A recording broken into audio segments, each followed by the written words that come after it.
He thought I was just a paycheck. But I had one move left. The first red flag wasn't the empty promises or the bounced checks. It was the way Lucas looked at luxury like it was a right, not a reward.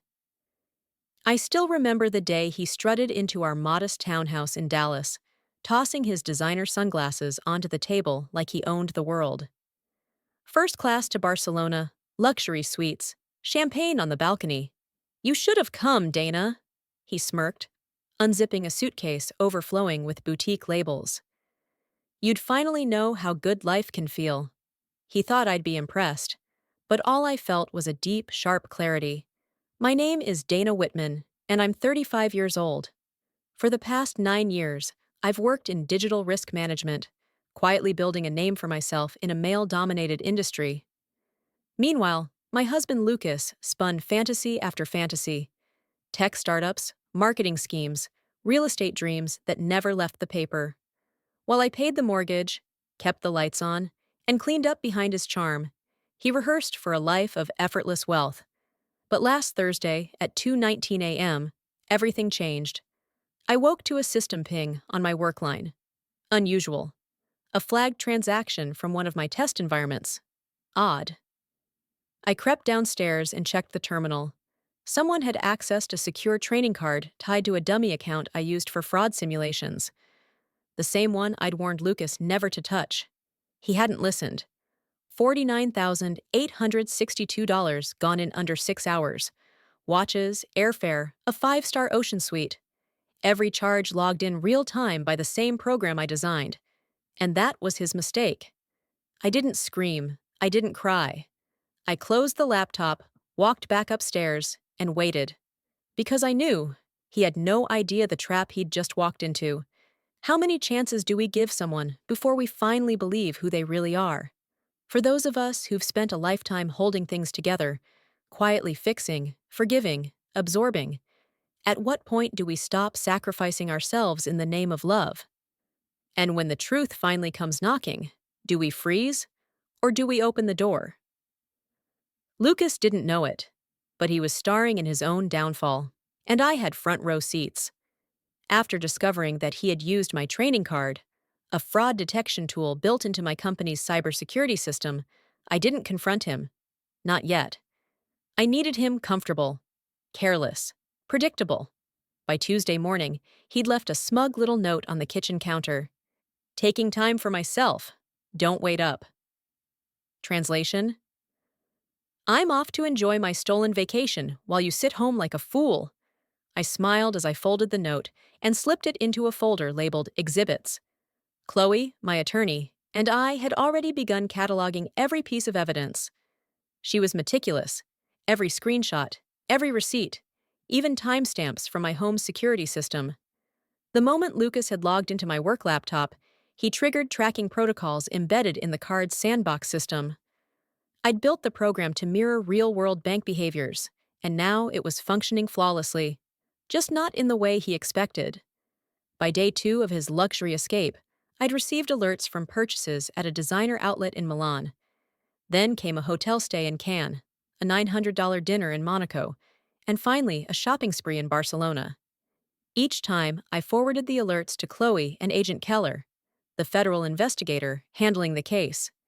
He was calm, efficient, and increasingly impressed by the trail Lucas was leaving. You couldn't write this better if it were fiction, Chloe said on our call that Thursday. He's documenting his crime for us. All we have to do is let him finish. So I did. I waited. Quietly. Lucas returned a week later, reeking of overpriced cologne and arrogance. He strutted through the door like a man who'd won the lottery. You really outdid yourself this time, he grinned, unzipping his sleek duffel bag. I should have known you were sitting on the good stuff.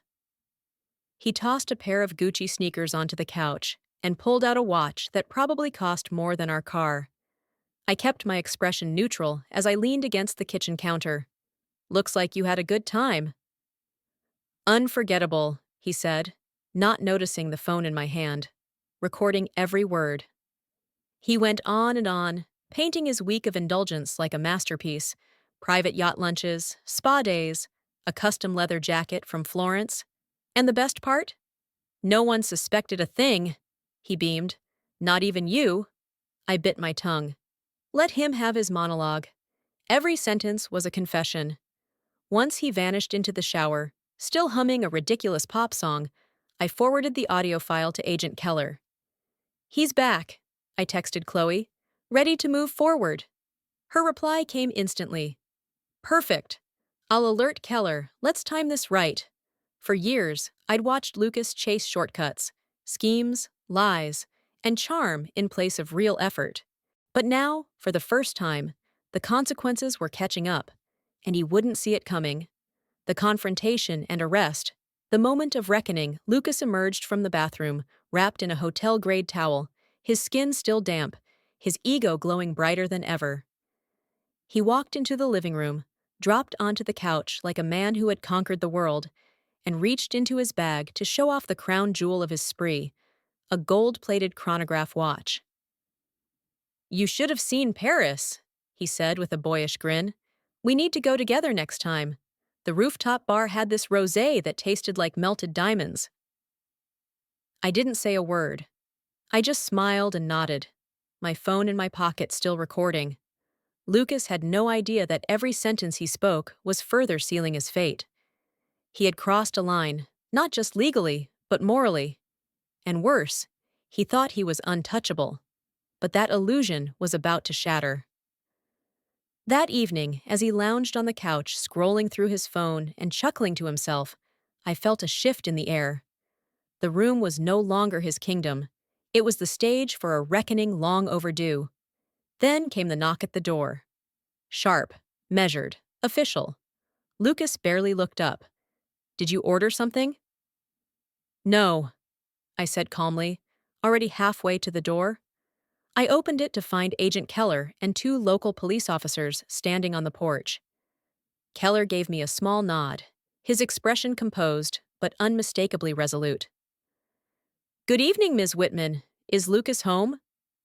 He's right inside, I said, stepping aside. Come in.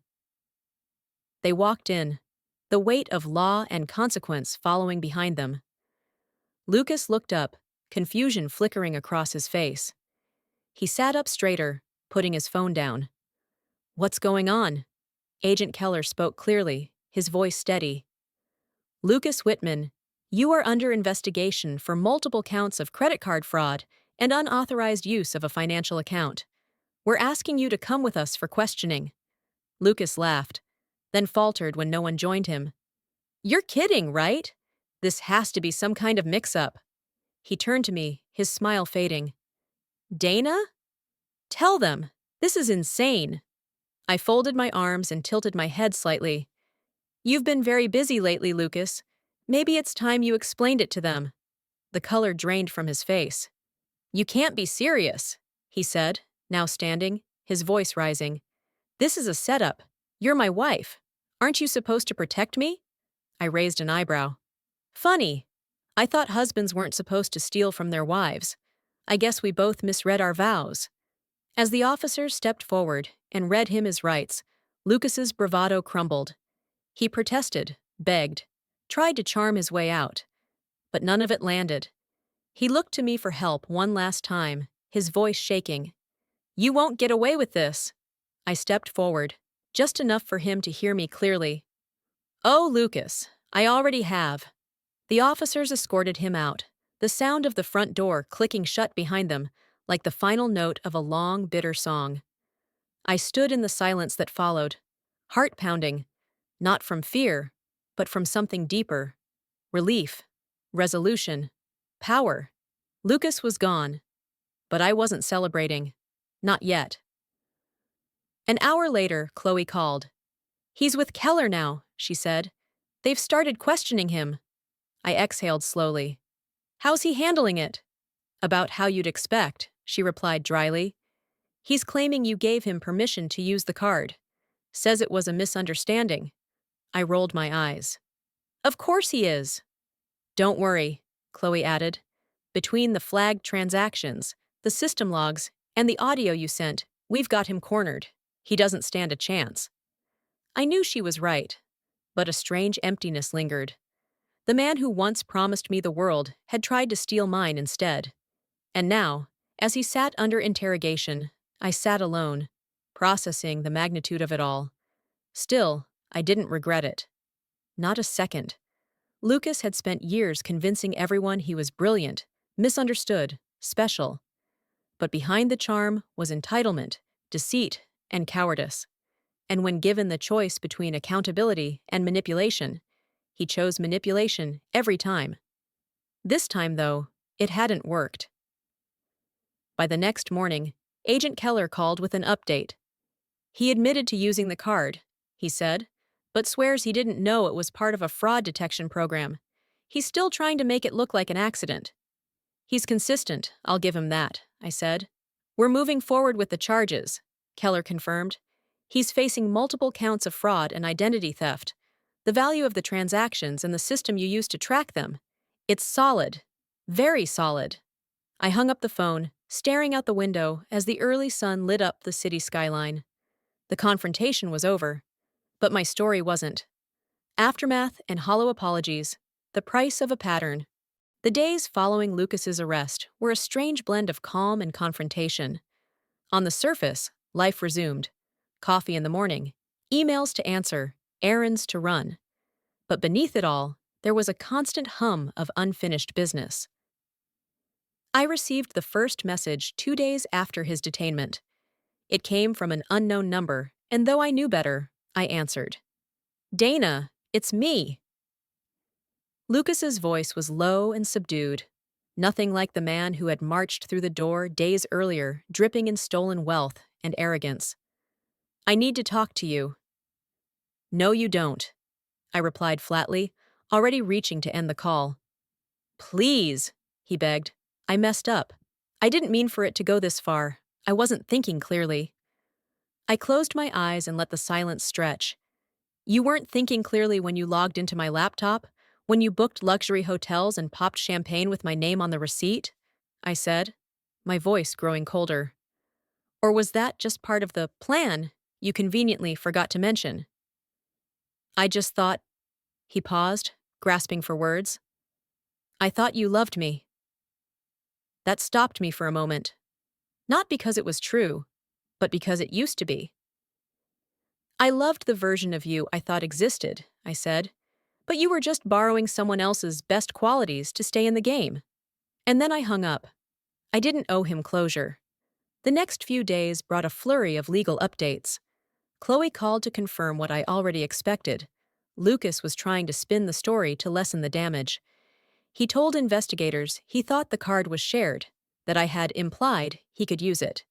He claimed the whole thing was a miscommunication. A bad decision, nothing malicious. But the system logs, the surveillance timestamps, and the audio recordings told another story. This isn't a one-time slip, Chloe said during our meeting. This is a man who's been playing with boundaries for years and finally ran out of room. Eventually, Lucas accepted a plea deal. He avoided jail time, barely, but was ordered to repay every cent he stole, perform community service, and forfeit the designer goods he'd purchased. His credit was frozen, his name blacklisted from several financial institutions, and his so-called consulting business collapsed under the weight of his stained reputation. I won't lie, watching his house of cards fall was satisfying. But it wasn't about revenge. It was about accountability. And peace. 1 week later, I received a letter in the mail. Handwritten, long, and riddled with vague apologies and half-explanations. He talked about how he'd felt invisible in our marriage, how he resented my success, how he thought I looked at him like a failure.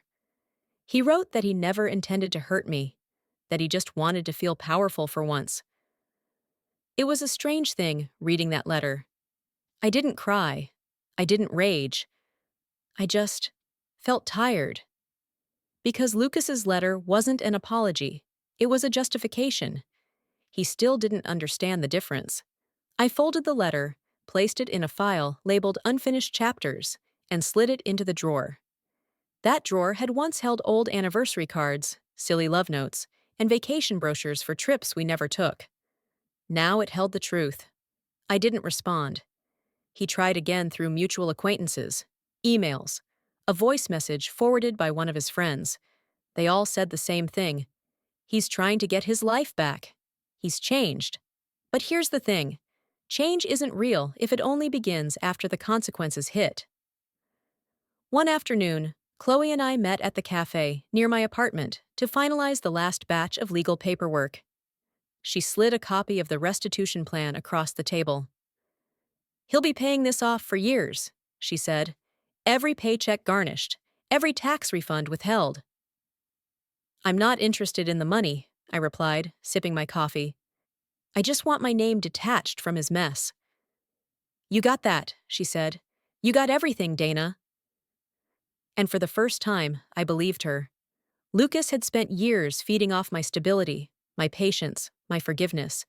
But he'd mistaken kindness for weakness. Now he was the one living paycheck to paycheck, his designer shoes traded for community service boots. Every now and then, I heard updates. How he was struggling to find work. How he moved back in with his parents. How even the woman he'd secretly been seeing dumped him the moment she learned the truth.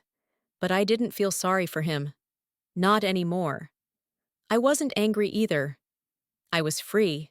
Freedom, redefinition, and the quiet reclaiming of self. The day the divorce papers arrived, they came in an unremarkable envelope, thin, beige, and utterly unceremonious. It was strange, holding something so final in my hands. No ribbon, no drama, no closure speech. Just a single phrase printed in bold near the bottom of page 3. Finalized and irrevocable. I sat alone at the kitchen table, sunlight streaming through the window, and let the moment settle like dust. The silence was deafening, but not empty. It was clean, like the air after a storm. For the first time in years, there was no tension in the walls, no shadow of someone else's chaos lurking behind the door. It was over. Not just the marriage, the gaslighting, the guilt, the quiet concessions, the years of being the responsible one while he chased delusions of grandeur. That night, I poured myself a glass of wine, not to celebrate, but to mark the shift. I stood by the window, sipping slowly, watching the city below move on like it always had. The apartment, stripped of Lucas's ego and extravagance, felt lighter, like it belonged to me again. And it did. I started small. I repainted the living room a soft sage green and replaced the heavy leather couch he insisted we needed with something soft, light, and mine. I boxed up what little he'd left behind and donated every piece. I deep cleaned the kitchen, rearranged the bookshelf, and framed a few photographs from my solo college road trip, one of the last times I remembered feeling truly like myself. I took back space, inch by inch, room by room. Then, I took back time. I booked a week-long trip to Washington's Olympic Peninsula. Alone. I hiked moss-covered trails in the quiet woods, stood barefoot on cold sand as waves crashed against my ankles, and drank coffee from tiny coastal cafes without checking the time. I didn't document it on social media. I didn't answer emails. I didn't explain myself. For 7 days, I existed just for me. When I returned, I had a plan. Not a grand one, not a reinvention, just the slow, steady building of a life on my own terms. I signed up for a pottery class on Tuesdays, rejoined my local running club on Saturdays, and even went to a silent book retreat one weekend where no one asked what I did or who I was dating. We just read. It was perfect. My therapist once told me that healing doesn't always come with fireworks. Sometimes it's just waking up one day and realizing you're no longer walking on eggshells in your own home. She was right. Over the next few weeks, Lucas tried to reach out again. A poorly worded email. A forwarded article about healing after divorce. One of our mutual acquaintances sent a text. "He's really sorry. He says he didn't realize how much you did for him until you were gone." Of course he didn't. People like Lucas never do. They don't appreciate the structure. They just assume it will always be there to catch them. But I wasn't a safety net anymore. I didn't reply. Not out of cruelty, but because I owed him nothing. My silence wasn't revenge. It was peace. I was walking through my neighborhood one evening, the sun dipping below the skyline, when a memory hit me. A conversation from our first year of marriage. Lucas had joked that I was the anchor, and he was the balloon. "You keep me grounded," he said. "Without you, I'd float off and crash into something." Back then, I thought it was sweet. Now I saw it for what it was. He knew even then he wasn't stable. He just assumed I would always carry the weight for both of us. Not anymore. The following week, my best friend Lauren came over with Thai takeout and 2 bottles of wine. We sat on the floor, laughing about old college stories and burning a candle that smelled like wild cedar and closure. "To new beginnings," she said, raising her glass. "To no longer settling for less than we deserve," I replied, clinking mine against hers. And I meant it. There was no dramatic rebirth, no instant glow-up, just a quiet rebuilding. Honest, steady, deliberate. I wasn't trying to erase the past, I was learning from it. Lucas may have stolen money, but what he truly tried to take was confidence, clarity, and control. But here I was, holding all three. And this time, I wouldn't let them go. Strength in Stillness. The final chapter and what remains. One morning, a full month after the divorce was finalized, I stood on my balcony with a mug of black coffee, watching the early light filter through the skyline. The air was crisp, quiet. No text alerts, no second guessing, no voice in the other room making excuses or asking for one more chance. Just me. And for the first time in years, that was enough.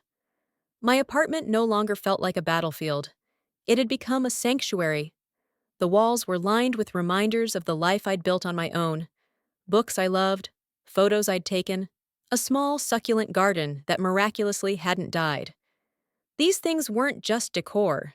They were proof that I could rebuild something beautiful after the wreckage. I wasn't bitter. That surprised me. I thought I would be. But what I felt now was gratitude. Lucas's betrayal had been the slap that woke me up, not just to his character, but to my own capacity for endurance. I had spent years putting his needs first, lowering my standards, making peace with discomfort. I told myself I was being patient, supportive, loyal. But really, I had been afraid. Afraid to rock the boat, afraid to be alone, afraid to admit I deserved better. Turns out, solitude is a lot more peaceful than walking on emotional landmines. I didn't need anyone's validation anymore. Not Lucas's. Not the friends who quietly vanished during the divorce. Not even society's. I just needed my own reflection to stop flinching. That week, I launched a private blog. Not public, not monetized, just mine. I wrote about boundaries, about starting over, about the quiet power of refusing to explain yourself to people who never deserved access to your truth. Writing became a way to make peace with the past without being swallowed by it. It wasn't long before women from my circle reached out quietly, privately, cautiously. "Reading what you wrote, it hit me. I think I'm in something similar. My husband's never stolen from me, but the way you describe the silence, the weight, I feel that every day." It reminded me that stories don't have to be shouted to be heard. Sometimes they just need to exist, somewhere, for someone. Lucas never found stable work again. Last I heard, he was picking up gigs through a friend's landscaping business. He still owed restitution payments, and based on the emails his lawyer sent Chloe, he was struggling to keep up. His credit was shot. His image was shattered. His balloon had finally popped, without an anchor to save him. But I wasn't keeping track to gloat. I didn't need his failure to validate my success. His fall wasn't my win. My win was getting my voice back. My win was walking through my front door at the end of the day and knowing I didn't have to brace myself for disappointment. My win was choosing peace, choosing stillness, choosing me. One night, as the city lit up beneath a velvet sky, I poured a final glass of wine and stepped outside. I raised the glass not to forget him, but to honor the version of me that stayed too long, doubted too much, and still found a way out. Here's to the women who finally stop apologizing. Here's to the quiet victories that follow the storm. Here's to starting over and never looking back. As we grow older, many of us have been taught to endure quietly, to hold families together, to forgive easily, and to sacrifice without complaint. But there comes a point in life when silence becomes suffocating, and endurance without boundaries becomes self-erasure. Dana's story reminds us that setting limits isn't an act of cruelty, it's an act of courage. The lesson here is powerful. Your peace matters. Whether in marriage, family, or friendship, love without respect is not love, it's control. And loyalty without reciprocity is not noble, it's draining. It's never too late to reclaim your voice. Even after decades of compromise, we can choose clarity over confusion, calm over chaos, and dignity over drama. Walking away from a toxic relationship, whether romantic or otherwise, is not a failure. It's a declaration. I am worth protecting. For older audiences who've lived through hardship, who've given more than they've received, this is your reminder. It's not selfish to start putting yourself first. Sometimes, the quietest decisions we make become the loudest victories of our lives.